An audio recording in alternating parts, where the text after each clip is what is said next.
आजच्या या प्रचार सभेसाठी उपस्थित असणारे आपल्या सांगली जिल्ह्याचे लोकप्रिय खासदार आणि आपल्या सर्वांचे तरुण तडफदार नेते सन्मान्य विशालदादा पाटील, इथं उपस्थित असणारे आपल्या प्रभाग 11 मधील सर्व काँग्रेस पक्षाचे उमेदवार सन्मान्य रमेशजी सरजे, आमच्या भगिनी सन्मान्य अश्विनी कोळेकर वहिनी या ठिकाणी, सन्मान्य अंजली जाधव वहिनी आणि स्वर्गीय वसंतदादांच्या विचारांचा व कार्याचा वारसा आज पुढे नेण्याकरता या आपल्या सांगली जिल्ह्याच्या वसंतदादा कुटुंबातील एक पुढची तरुण पिढी जे आपल्या सर्वांच्या सेवेकरता येत आहे ते आमचे धाकटे युवा नेते सन्मान्य हर्षवर्धनजी प्रतीक पाटील, इथे उपस्थित असणारे ज्यांचं मनोगत आपण ऐकलं, आपल्या सर्वांचे ज्येष्ठ नेते ज्यांनी या परिसरामध्ये अत्यंत चांगलं काम गेल्या अनेक वर्षांपासून केलेलं आहे, असे आदरणीय देवानंद बापू शिखरे, सन्मान्य विलासजी सरजे, सन्मान्य सुरेशजी आटपाडे, सन्मान्य रोगजी बालदार, सन्मान्य हरिभाऊ माने, सन्मान्य दादासाहेब शिंदे, सन्मान्य श्रीकांत साठे, सन्मान्य शीतल खरात मॅडम, सन्मान्य विनायक गोळेकर, सन्मान्य अक्षयजी, सन्मान्य मनोजजी शिंदे, सन्मान्य बबलूजी, अजितजी जाधव, सतीजी गोंडे, अण्णा अनकुटे, संजय पाटील, अमित पारेकर आणि ज्यांनी तुमच्या सर्वांच्या साक्षीने आणि विशालदादांच्या शुभ हस्ते काही दिवसांपूर्वी आपल्या काँग्रेस पक्षामध्ये प्रवेश केला, असे या प्रभागाचे आमचे वाघ सन्मान्य दीपकजी माने, त्यांच्या सौभाग्यवती सन्मान्य आमच्या वहिनी प्रतिभा दीपक माने, आमचे दुसरे वाघ सन्मान्य अक्षयजी पाटील, नितीनजी कांबळे, विक्रमजी शिंदे, प्रशांतजी शेळके, प्रतीक पाटील, उपस्थित सर्व आपल्या सांगलीचे माजी महापौर व या विभागाचे माजी नगरसेवक सन्मान्य किशोरजी शहा, आमच्या समोर बसलेले आमचे सहकारी आणि ज्येष्ठ नगरसेवक सन्मान्य उमेशजी पाटील, समोर बसलेल्या सर्व आमच्या माता भगिनी, मोठ्या संख्येने उपस्थित असणारे या परिसरातील या प्रभागाचे नागरिक, ज्येष्ठ वडीलधारी मंडळी, सर्व तरुण कार्यकर्ते आणि बंधू भगिनी, आज प्रथमतः दीपकजी माने, त्यांच्या सुविद्य पत्नी अक्षय आणि त्यांचे अनेक सहकारी नितीनजी असतील, विक्रम शिंदे असतील, प्रशांत प्रतीकजी असतील, या सर्वांनी आज आपल्या सर्वांच्या साक्षीने काँग्रेस पक्षामध्ये जो प्रवेश केलेला आहे त्याबद्दल मी काँग्रेस पक्षाच्या वतीने त्यांचं मनापासून स्वागत करतो आणि काँग्रेस पक्षामध्ये जो प्रवेश केला त्याबद्दल आपल्या सर्वांच्या वतीने त्यांचे मनापासून आभारी मानतो। काही दिवसांपूर्वी जेव्हा निवडणुकीचा अर्ज भरण्याचा शेवटचा दिवस होता, त्या दिवशी भारतीय विद्यापीठाच्या आमच्या त्या गेस्ट हाऊस मध्ये बसून मी विशालजी शेवटचे सगळे एबी फॉर्म काँग्रेस पक्षाच्या उमेदवारांना देत होतो। विशालजींनी मला सांगितलं की प्रभाग क्रमांक 11 मधील एका नेत्याला तुम्हाला भेटायचं, म्हणलं हरकत नाही, आणि त्यांनी मग 5 मिनिटांमध्ये दीपकजींचा माझा परिचय करून दिला आणि सगळा इतिहास मला सांगितला की कसं दीपकजी माने त्यांचे सर्व सहकारी गेले 10 ते 12 वर्षापासून त्यांच्या जुन्या पक्षाचं अत्यंत प्रामाणिकपणे काम करत होते, निष्ठेने काम करत होते, परंतु पक्षाच्या कार्यकर्त्याला कसं त्यांनी बाजूला या ठिकाणी ढकललं आणि काही नेत्यांच्या आणि काही इतर कार्यकर्त्यांच्या स्वार्थ डोळ्यासमोर ठेवून आज अशा निष्ठावान कार्यकर्त्याला बाजूला सारून दुसऱ्या कुठल्या तरी माणसाला उमेदवारी दिली। त्यांचं मनोगत मी अत्यंत बारकाईने ऐकत होतो आणि मी पाहत होतो की त्यांच्या भावना सुद्धा व्यक्त करत असताना त्यांचं मन असं जड झालेलं होतं, ते थोडे घाईवरून गेलेले होते, कारण जुने जे काही त्यांच्या आठवणी ते सांगत होते की भाजपच्या कार्यकर्ता असताना सुद्धा सन्मान्य विशालजींनी त्यांना कसा सन्मानाची वागणूक दिली, कसं प्रेमाची वागणूक दिली, आणि ही प्रेमाची वागणूक देण्याची संस्कृती आणि परंपरा हीच काँग्रेस पक्षाची आणि हीच वसंतदादा कुटुंबाचे, हे मला आपल्या सर्वांना या ठिकाणी सांगायचं. आणि म्हणून कुठल्याही जाती धर्माचा माणूस असो, कुठल्या पक्षाचा माणूस असो, जर तो माणूस या सांगली शहराचा नागरिक आहे, या सांगली जिल्ह्याचा नागरिक आहे, तर तो आपला माणूस आहे हे गृहीत धरून त्या प्रत्येक येणाऱ्या माणसाला ताकद देण्याचं काम हे आम्ही काँग्रेस पक्षाचे नेते आणि आज कार्यकर्ते म्हणून सातत्याने करत असतो. आज या ठिकाणी प्रभाग 11 हा काँग्रेस पक्षाचा बालेकिल्ला आहे. सांगली महानगरपालिकेचा निवडणुकीचा इतिहास आपण सर्वांनी पाहिलात तर तुम्ही सगळ्यांनी नेहमी पाहिलेलं आहे की विशाल पाटील जे प्रभाग नंबर 11 मध्ये म्हणतील तसंच होत गेलेलं आहे आणि तिथलेच तसे काँग्रेस पक्षाचे उमेदवार या प्रभाग नंबर 11 मध्ये या ठिकाणी निवडून आले. गेल्या महानगरपालिकेच्या निवडणुकीत सुद्धा विशालजींनी काही लोकांना महानगरपालिकेच्या उमेदवारीसाठी संधी दिली, मोठे कष्ट घेतले आणि दिवस रात्र एक करून लोकांमध्ये पोहोचल्यानंतर जे काही उमेदवार त्यांनी दिले होते या ठिकाणी ते निवडून त्यांनी ताकदीने आणले. त्या उमेदवारांचं काय होतं काय नाही हे आपल्या सर्वांना अधिक चांगलं माहिती. त्यातील काही लोक हे विशाल बरोबर या ठिकाणी अत्यंत प्रामाणिकपणे काँग्रेस पक्षाच्या सोबत या ठिकाणी राहिले. त्यातली काही मंडळी स्वतःच्या स्वार्थापोटी पक्ष सोडून गेले. परंतु विशालराव, तुम्हाला मी आज वचन देतो की ह्या प्रभाग क्रमांक 11 मधील लोक ही स्वाभिमानी लोक आहेत. ज्यांनी तुमच्याशी गद्दारी केली त्याला ही जनता धडा शिकवल्याशिवाय राहणार नाही हा विश्वास या ठिकाणी निश्चितपणे सांगतो. कारण तुम्ही सुद्धा या प्रभाग नंबर 11च्या लोकांसाठी काय काय केले त्याची जाण ठेवणारी इतकी माणसं आहेत. या झोपडपट्टीमध्ये राहणारी जी गोरगरीब लोक आहेत त्यांना माहिती आहे की विशाल पाटील त्यांच्या सुखदुःखामध्ये सहभागी झालेले आणि म्हणून जे आता स्वतःला नगरसेवक झालेले समजतात, जे या ठिकाणी आज महानगरपालिकेमध्ये दुसऱ्याच्या पक्षात जाऊन जी उमेदवारी घेऊन तुमच्या समोर येतात, आज तुम्ही त्यांना जाणीव करून दिली पाहिजे की तुमच्या नावाच्या आधी जे नगरसेवक लागलेले आहे ते काँग्रेस पक्षामुळे आणि विशाल पाटलांमुळे लागलेले हे तुम्ही या ठिकाणी विसरता कामा नये.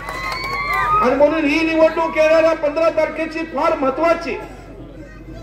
कुणी या ठिकाणी आज तुम्हाला सांगत असेल त्या पक्षाचे उमेदवार की देशात आमची सत्ता आहे, राज्यात आमची सत्ता आहे, प्रचंड निधी या ठिकाणी आम्ही निवडून आलो. काय निधी तुमच्या प्रभागात देऊ, सांगली शहरासाठी.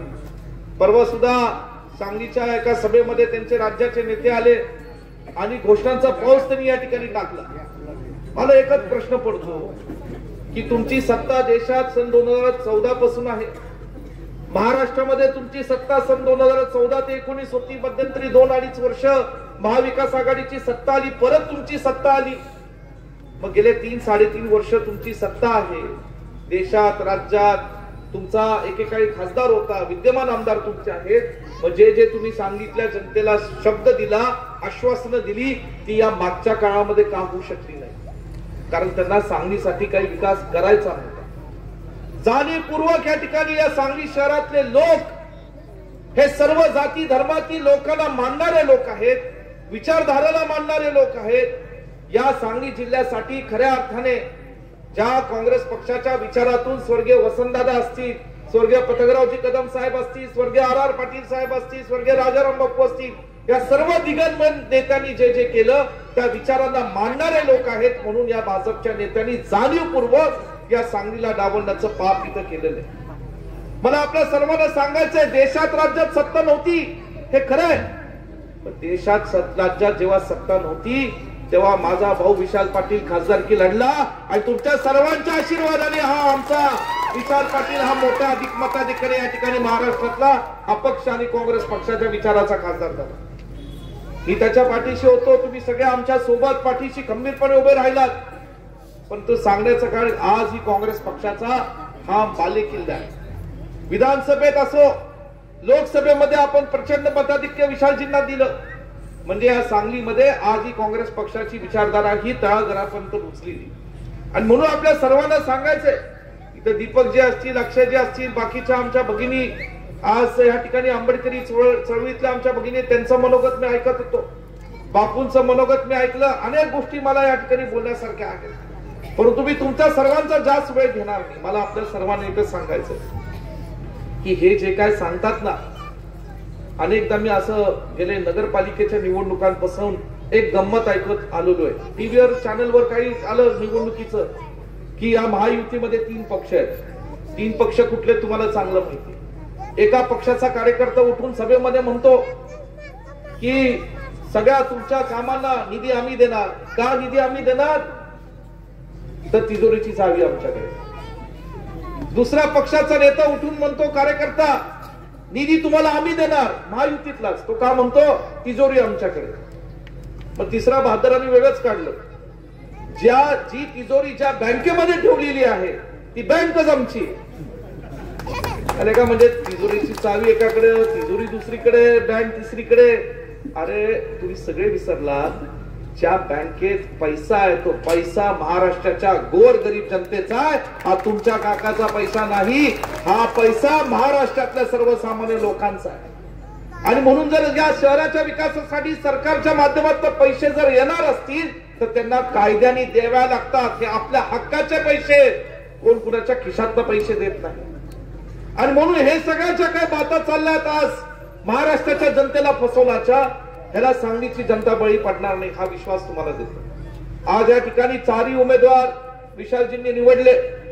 जेव्हा आम्ही या ठिकाणी उमेदवारांच्या निवडी बाबतीत आम्ही चर्चा करत होतो, त्यांनी मला माहिती दिली. मी म्हटलं मला कशाला माहिती देताय, प्रभाग क्रमांक 11 तर विशालराव तुमचा आहे आणि तुम्ही जो उमेदवार तिथे द्याल, तुम्ही जरी दगड जरी उभा केला तरी त्या ठिकाणी दगड निवडून आणण्याची ताकद ही या प्रभागातल्या लोकांमध्ये आणि विशाल पाटलांमध्ये, ह्याच्यात काही कुणाचं दुमत नाही. आणि म्हणून मला आपल्या सर्वांना विनंती करायची, मी विश्वजित कदम म्हणून आज पलूस कडेगावचा जरी आमदार असलो, या जिल्ह्यातला जरी काँग्रेस पक्षाचा कार्यकर्ता असलो, तरी मी तुम्हाला तळमळीने विनंती करणार आहे. कारण महानगरपालिकेमध्ये आज 2 काँग्रेसचे नेते म्हणून आम्ही एकटे ही खिंड लढतोय. आम्ही लढतो कारण तुम्ही आमच्या पाठीशी उभे आहात. तुमचा आशीर्वाद आमच्या पाठीशी.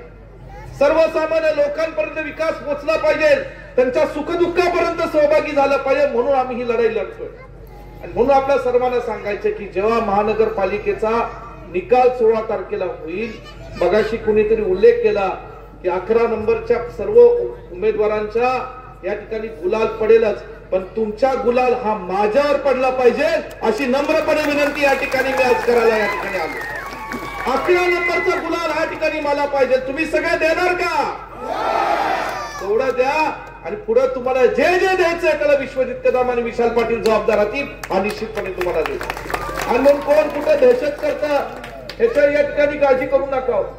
तुम्ही अजिबात, आता काय तुम्ही सगळे टायगर मंडळी आहात आणि पुन्हा दहशत करायला चुकून आलं तर त्यांना सांगा आता 2 धुरंधर विश्वजित कदम आणि विशाल पाटील सुद्धा इथं आहेत. म्हणून या ठिकाणी आता आपली दहशत या वॉर्डामध्ये चालणार नाही.